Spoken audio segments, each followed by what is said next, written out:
The concrete dust still clings to my lungs when I sleep, and sometimes I can still hear that wet, scraping sound coming from beneath my bedroom floor. Jessica had always been fascinated by the supernatural, but it wasn't until she and her younger brother Marcus inherited their grandmother's house that her curiosity turned into something darker. The Victorian home sat on the outskirts of town. Its basement, a maze of stone walls and low ceilings that seemed to press down on anyone who ventured below. It was during their second week of cleaning out decades of accumulated belongings that they found the Ouija board tucked away in a cedar chest.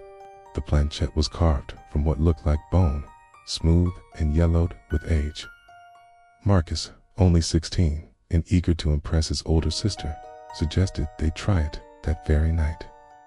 They set up in the basement, lighting candles because the overhead bulb had burned out days ago, and neither had bothered to replace it. The flickering flames cast dancing shadows across the stone walls, making the cramped space feel even more claustrophobic. Jessica placed her fingertips lightly on the planchette, Marcus following suit. "Is anyone there?" Jessica asked, her voice barely above a whisper. For several minutes, nothing happened. Then, slowly, the planchette began to move. "Help, who are you?" Marcus asked, his voice cracking slightly. The response came faster this time. "SRH. Sarah, how can we help you?" The planchette moved with increasing urgency. "PEREO, no, GRWE. Jessica felt a chill creep up her spine. "Where are you buried, Sarah?" "UNDRYU. Both siblings looked down at the concrete floor beneath their feet. The basement had been renovated sometime in the 1970s, the original dirt floor covered with a smooth concrete slab. "How old are you, Sarah?" Jessica whispered SEVN. Marcus pulled his hands away from the planchette, but it continued moving under Jessica's touch alone. "PLESCDMEUPSOCOLD. The session ended abruptly when one of the candles guttered out, plunging half the basement into darkness. Neither sibling spoke as they packed up the board and hurried upstairs. But that night, Jessica couldn't sleep. She kept thinking about the desperation in those spelled-out words. It's the pleading of a child who had been denied even the basic dignity of a proper burial.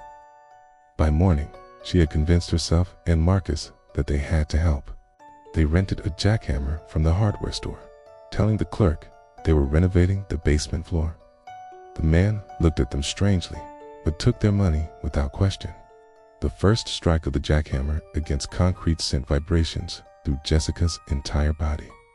The noise was deafening in the enclosed space, drowning out everything except the rhythmic pounding. After 2 hours of work, they had broken through in several places, revealing dark earth beneath.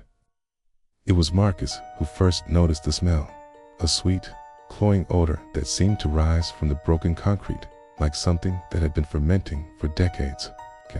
Jessica attributed it to old moisture and decay, but as they continued digging, the smell grew stronger.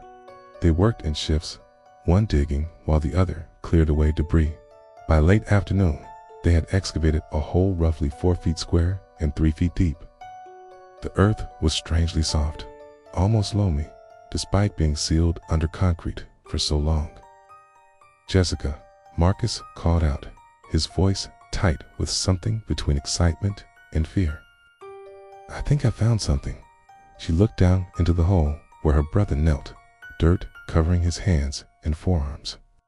There, partially exposed in the dark soil, was what looked like a small piece of white fabric. "Careful," Jessica whispered, climbing down into the hole beside him. Together, they brushed away the dirt with increasing urgency. The fabric revealed itself to be part of a small dress, yellowed with age, but surprisingly intact. Beneath it, they could make out the curved shape of what had to be a tiny rib cage. "We found her," Marcus breathed. "We actually found Sarah." But as they continued uncovering the remains, something felt wrong. The bones were too large, the proportions somehow off, and there were too many ribs. Far too many. Jessica counted them twice, her hands trembling as she traced the strange, elongated curve of the spine. The skull, when they finally unearthed it, was the size of a child's butt, wrong in every other way. The eye sockets were too large, positioned too far apart, and where there should have been a human jaw, there was something that tapered to a point, lined with rows of small, sharp teeth. "What the hell is this?" Marcus whispered, scrambling backward. Jessica stared down at the thing in the dress, the thing that had called itself Sarah, that had begged for help with the voice of a 7-year-old child. The bones were old, ancient even, but they belonged to nothing that had ever been human. As if responding to their discovery, a sound began to emanate from deep within the hole, a wet, sliding noise like something large moving through mud. The smell intensified, becoming so overwhelming that Marcus began to retch. "We need to get out of here," Jessica said, but her voice seemed to come from very far away. The sound was getting louder, and now they could see movement in the darkness at the bottom of the hole, something shifting and uncoiling beneath the remains they had disturbed. The thing in the child's dress was not alone. They ran then, abandoning their tools, leaving the basement door open in their haste. Jessica packed a bag with shaking hands while Marcus waited by the car, both of them too terrified to speak about what they had seen. That was 3 months ago. Jessica now lives in a small apartment across town, but she drives by the house sometimes just to check. The basement windows are always dark, but occasionally, when the wind is right, it's where she can hear the sound of digging coming from below. Slow, methodical scraping, as if something is trying to make the hole bigger. The house is for sale now, but it's been on the market for weeks without a single showing. The realtor says it's the smell, something wrong in the basement, that gets stronger every day, no matter how much they clean. Jessica knows better. She knows that some things are buried for a reason, and that not everything begging for help deserves to be freed. But most of all, she knows that whatever spoke to them through that Ouija board is still down there, still digging, still growing. And it's not done calling itself Sarah.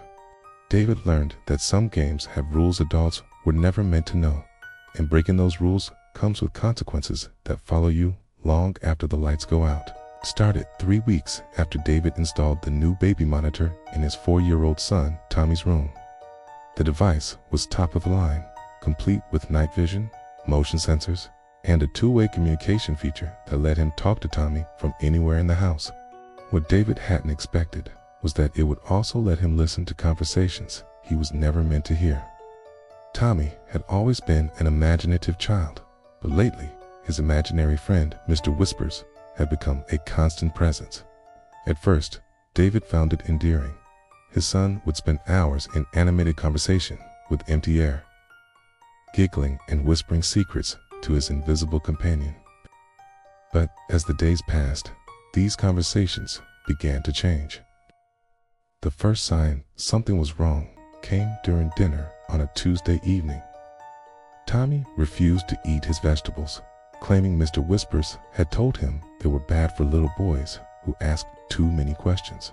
When David pressed him about what questions he'd been asking, Tommy's face went pale, and he whispered, "Mr. Whispers says I'm not supposed to tell grown-ups about our games." That night, David found himself listening through the monitor more intently than usual.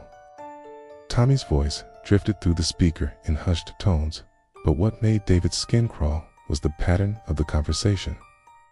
Tommy would speak, then pause for long stretches, as if listening to responses David couldn't hear. The pauses were too perfectly timed, too consistent with natural conversation rhythm. "But what if Daddy finds out?" Tommy whispered into the darkness. The silence that followed lasted nearly a full minute. "Okay, Mr. Whispers, I won't tell him about the bad place." David's blood ran cold. What bad place? He'd never heard Tommy mention anything like that before. Over the next few nights, he found himself staying up late, ear pressed to the monitor, trying to piece together fragments of these one-sided conversations. "The shadows move different there," Tommy said one night. Another pause. No, I don't want to go back. Smells funny, and the walls breathe. David's hands trembled as he gripped the monitor. His son was describing places that sounded like nightmares, yet he spoke about them as if they were real locations he'd visited. When David tried to ask Tommy about these conversations the next morning, his son would clam up completely, his eyes darting around the room as if searching for something or someone watching them. The breaking point came on a Friday night. David had been listening to another whispered conversation when Tommy's voice took on a tone he'd never heard before. Fear mixed with reluctance. But Mr. Whispers, I don't want to bring Daddy there. What if he gets stuck like the other grown-ups? The silence stretched on, but this time, David thought he heard something else through the static. The faint sound of breathing that wasn't coming from Tommy. It was deeper, raspier, like air being drawn through a damaged throat. "Okay?" Tommy finally whispered, his voice barely audible.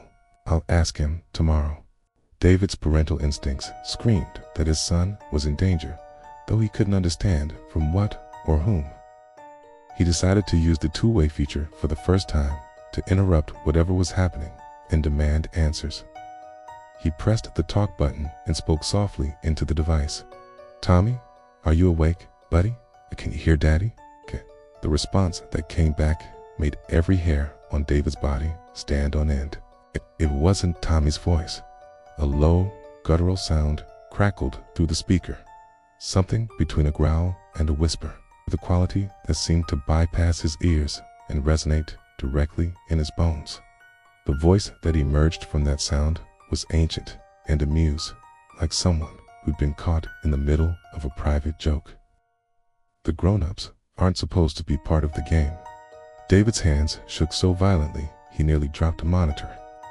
The voice continued, each word dripping with malevolent glee. "But since you're listening, David, you might as well know the rules. Tommy's been such a good player. Soon, he'll be ready to bring you to meet the others." The line went dead. David ran to Tommy's room, his heart hammering against his ribs. He found his son sitting up in bed, staring at the monitor with wide, terrified eyes. "Daddy," Daddy's voice was small and frightened. "Mr. Whispers is really angry that you talked during the game. He says, He says the punishment for breaking the rules is that now you have to play too." Over the following days, David tried everything. Different monitors, sleeping in Tommy's room, even having the house blessed by their pastor. Nothing worked. The voice would return each night, always with the same message. David was now part of the game, whether he wanted to be or not. The conversations between Tommy and Mr. Whispers became more frequent, more urgent. Tommy began describing the bad place in greater detail, a realm of shifting shadows and impossible geometry, where lost children wandered endlessly, and adults who'd stumbled into the game too late became permanent residents.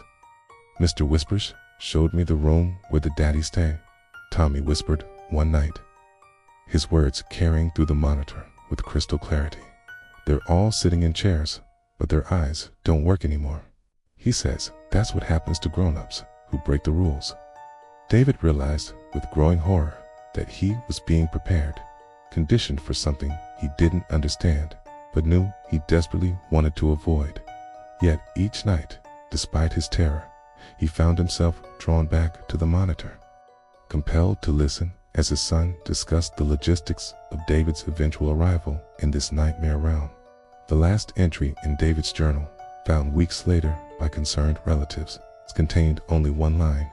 "Tonight, Tommy says it's time for me to meet Mr. Whispers face to face. The monitor has been silent for 3 days. I think the game is finally ready to begin. The house stands empty now." The monitor still sits on the kitchen counter, its red recording light blinking steadily in the darkness. Sometimes, neighbors report hearing children's laughter coming from the vacant rooms, followed by deeper voices discussing the rules of games that were never meant for human players. Sometimes, late at night, new families in the neighborhood report strange voices coming through their own baby monitors, patient, eager voices asking if their children would like to learn how to play. Some rules aren't meant to protect you. They're meant to protect everyone else from what you might become. Daniel had always been drawn to antiques, but he'd never bought anything that came with its own instruction manual, especially not one written in blood. It started innocently enough on a gray Saturday morning at the Millfield flea market. Daniel was browsed the usual collection of rusty tools and moth-eaten clothing when a peculiar wooden box caught his eye, about the size of a jewelry case. It was covered in intricate carvings that seemed to shift and writhe when he wasn't looking directly at them. The elderly vendor, a woman with cloudy eyes and trembling hands, practically thrust it into his arms. $20, she whispered, refusing to meet his gaze. Just take it. Daniel tried to examine it more closely, but the woman had already turned away, busying herself with rearranging items that didn't need rearranging. Something about her urgency made his skin crawl, but the craftsmanship was undeniably beautiful. He paid without haggling. The box sat on his kitchen table for 3 days before curiosity finally won. It wasn't locked, but the lid seemed impossibly heavy, as if the wood itself was reluctant to open. When it finally gave way with a soft sigh, Daniel found what appeared to be an empty, velvet-lined interior. Disappointed, he was about to close it when his fingers detected a slight irregularity in the bottom panel. The false bottom came away easily, revealing a small, leather-bound journal. The pages were yellowed with age, filled with cramped handwriting in dark brown ink that looked suspiciously like dried blood. At the top of the first page, in elegant script, were the words, "Rules for the new keeper." Daniel's hands began to shake as he read the first entry. "Welcome, Daniel Morrison of 1247 Elm Street. Yes, I know who you are. I know where you live. I know you bought me from Martha Sinclair, who kept me for exactly 47 days before the nightmares drove her to find someone else. I am bound to this box, and now, by opening it, you are bound to me." The journal entries were numbered, each one more disturbing than the last. Rule 1 demanded a daily offering of fresh milk, poured into a small china cup and left beside the box each night. Rule 2 required that Daniel never speak his own name aloud while in the same room as the box. Rule 3 was more ominous. He must burn a white candle for exactly 13 minutes each evening at sunset. No more, no less. But it was the consequences that made Daniel's blood run cold. The entity, which never named itself, described in clinical detail what would happen if the rules were broken. Missed offerings would result in whispers in the walls. Speaking his name would bring visitors in the night. And, failing to perform the candle ritual, would result in something the journal called the sharing of flesh. Daniel slammed the journal shut, his rational mind rejecting everything he'd read. It had to be some kind of elaborate prank, maybe something the previous owner had written to scare buyers. But as evening approached, he found himself pouring milk into a teacup almost against his will. The first few days passed uneventfully. Daniel followed the rules, telling himself it was better to be safe than sorry. But on the 4th night, he fell asleep on the couch and forgot about the milk. He woke at 3:17 a.m. to the sound of scratching inside the walls. It started soft, like mice scurrying, but gradually grew louder and more deliberate. The scratching seemed to follow him as he moved through the house, always staying just behind the surface he was facing. When he checked the journal, a new entry had appeared in that same brown ink. Warning, acknowledged. Do not forget again. Terrified, but still skeptical, Daniel decided to test the rules. The next evening, he deliberately said his own name while standing in front of the box. "Daniel Morrison," he announced to the empty room. Nothing happened immediately, but at midnight, his doorbell rang. Daniel peered through the peephole and saw 3 figures standing on his porch. They were perfectly still, wearing clothes from different eras, a woman in a Victorian dress, a man in a 1950s suit, and a child in modern clothing. All three had their faces turned upward, staring directly at the peephole with hollow black eyes. The doorbell rang again and again. It continued ringing every few seconds for 6 hours, but whenever Daniel looked outside, the figures remained motionless, their empty gazes fixed on his door. When sunrise finally came, they were gone. A new journal entry waited for him. They wanted to come in. I convinced them to wait. This courtesy will not be extended again. Daniel became obsessed with following the rules perfectly. He set multiple alarms for the milk, the candle, and the careful avoidance of his own name. But the entities seemed to delight in making compliance increasingly difficult. New rules appeared regularly. He couldn't look directly at mirrors after 10 p.m. Couldn't let sunlight touch the box. Couldn't eat meat on days ending in Y. Each broken rule brought worse consequences. When he accidentally let sunlight hit the box, every reflection in his house showed someone else's face staring back at him. When he ate a hamburger on Tuesday, he woke up to find bite marks on his arms that matched his own teeth perfectly. The journal entries became more personal, more intimate, okay? The entity knew things about Daniel's childhood, his fears, his dreams. It began making requests instead of just demands. Small favors that seemed harmless but left Daniel feeling hollowed out, as if pieces of his soul were being traded away. You're doing so well, Daniel. Better than Martha, certainly. She only lasted 47 days before she broke. But you, you have potential. We could be partners. You and I could give you things. Power, knowledge, ability to make others follow rules of your own making. Daniel realized with growing horror that he was being groomed, shaped into something else. The rules weren't meant to appease the entity. They were meant to transform him, to make him complicit in its existence. Each followed command brought him closer to becoming like it, bound to the box, waiting for the next unwitting buyer. On the 46th night, Daniel drove to the flea market with the box in his passenger seat. He would find someone else, pass along the burden like Martha had done to him. But as he pulled into the parking lot, a new journal entry appeared. You cannot abandon me, Daniel. We are bound now. You and I try to give me away, and I will simply return. The only way to break our contract is to find someone willing to take your place permanently. Someone who knows exactly what they're accepting. Daniel stared at the words, understanding the terrible truth. He wasn't just a keeper, he was a prisoner. And the only way to escape was to doom someone else with full knowledge of what they were accepting. The next morning, Daniel posted an ad online. Antique puzzle box for sale. Beautiful craftsmanship. Comes with detailed care instructions. Serious inquiries only.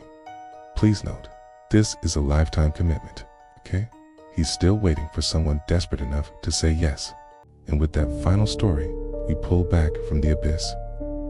For now, tales of ordinary lives brushing against the extraordinary, the terrifying, the unexplainable. From the shadow that mimics to the voice that calls from an empty house. We've seen tonight how thin the veil between our reality and a much darker one can be. These stories are not just fiction. They are born from real experiences, whispered in hushed tones, and shared to remind us that we are not always alone. And that's the most chilling thought, isn't it? Perhaps one of tonight's stories reminded you of something that happened to you, or to someone you know. A strange occurrence you've tried to forget. A noise in the night you rationalized away.